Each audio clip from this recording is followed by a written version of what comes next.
Echo and HarperAudio present An Ocean Without a Shore, a novel by Scott Spencer, performed by Will Damron.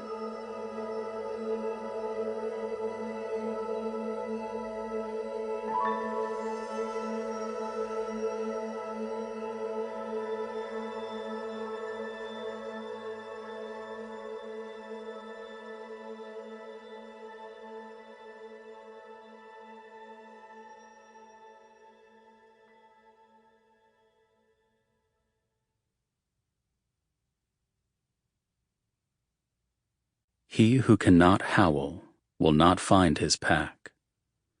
Charles Simic, Acts. Money destroys human roots wherever it is able to penetrate. It easily manages to outweigh all other motives because the effort it demands of the mind is so very much less. Nothing is so clear and so simple as a row of figures. Simone Weil, The Need for Roots. Chapter 1. Mornings were difficult. My name is Christopher Woods, but just about everyone calls me Kip.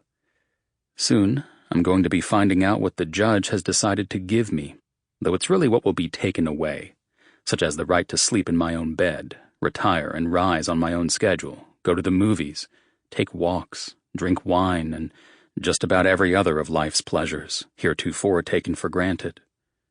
It would have been less stressful if sentencing had come immediately on the heels of the verdict, but it might be a good sign that it wasn't. Despite the encouraging words of counsel, I knew from the start that a not guilty verdict was a pipe dream, and while the lawyers continue to be insistently, almost insanely optimistic, it's quite likely there's a lot more than a slap on the wrist in store for me. I recently read a report written by an Israeli novelist about his 6 months in a coma following a head injury in the 6 Days War, a dreamy, often phantasmagoric record of the visions he had while hovering between life and death. I am certainly not comatose, and instead of visions, I am beset with piercing and exact memories. But I do feel as if I am hovering between two distinct states of being, my life in New York City and my impending incarceration. It must be said, however, that in the ways it matters most, I've been something of a prisoner my entire life. But being a prisoner in a cell of your own design and acting as your own warden and parole board is at a considerable remove from a real penitentiary.